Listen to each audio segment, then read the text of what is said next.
BRS అధినేత మాజీ CM KCR కు మంత్రి సీతక్క లీగల్ నోటీస్ ఇచ్చారు. అంగన్వాడీ మొబైల్ ఫోన్ల కొనుగోలు అంశంలో నిరాధార ఆరోపణలు చేస్తున్నారని ఆగ్రహం వ్యక్తం చేశారు. తన ప్రతిష్టకు భంగం వాటిల్లేలాగా బీఆర్ఎస్ సోషల్ మీడియాలో పోస్టులు పెడుతోందన్నారు. లీగల్ నోటీసును రిజిస్టర్ పోస్ట్ ద్వారా కేసీఆర్ కి పంపారు సీతక్క తరపు అడ్వకేట్ కృష్ణకుమార్.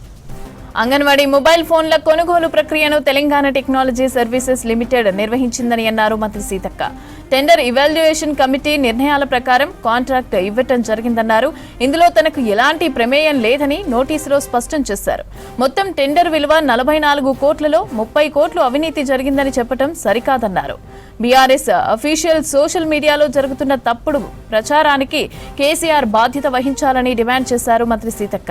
తన ప్రతిష్టను దెబ్బతీసేలా కుట్రపూరితంగా వ్యవహరిస్తున్నారని ఆరోపించారు. 48 గంటల్లో పోస్టులు తొలగించి కేసీఆర్ క్షమాపణ చెప్పాలని డిమాండ్ చేశారు. లేదంటే సివిల్, క్రిమినల్ చర్యలు తీసుకుంటానని లీగల్ నోటీసులో చెప్పారు మంత్రి సీతక్క. బీఆర్ఎస్ అధినేత మాజీ సీఎం కేసీఆర్ కు మంత్రి సీతక్క లీగల్ నోటీసులు ఇచ్చారు. అంగన్వాడీ మొబైల్ ఫోన్ల కొనుగోలు అంశంలో నిరాధార ఆరోపణలు చేస్తున్నారని ఆగ్రహం వ్యక్తం చేశారు. తన ప్రతిష్టకు భంగం వాటిల్లేలా బీఆర్ఎస్ సోషల్ మీడియాలో పోస్టులు పెడుతోందన్నారు. లీగల్ నోటీసును రిజిస్టర్ పోస్ట్ ద్వారా కేసీఆర్ కి పంపారు సీతక్క తరపు అడ్వకేట్ కృష్ణకుమార్.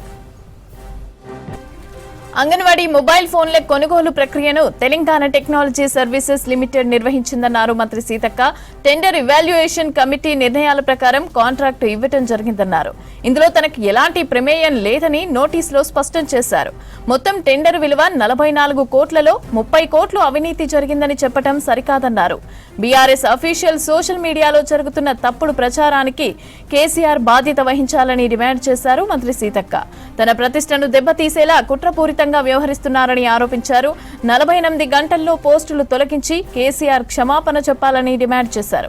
లేదంటే సివిల్, క్రిమినల్ చర్యలు తీసుకుంటానని లీగల్ నోటీసుల్లో చెప్పారు మంత్రి సీతక్క.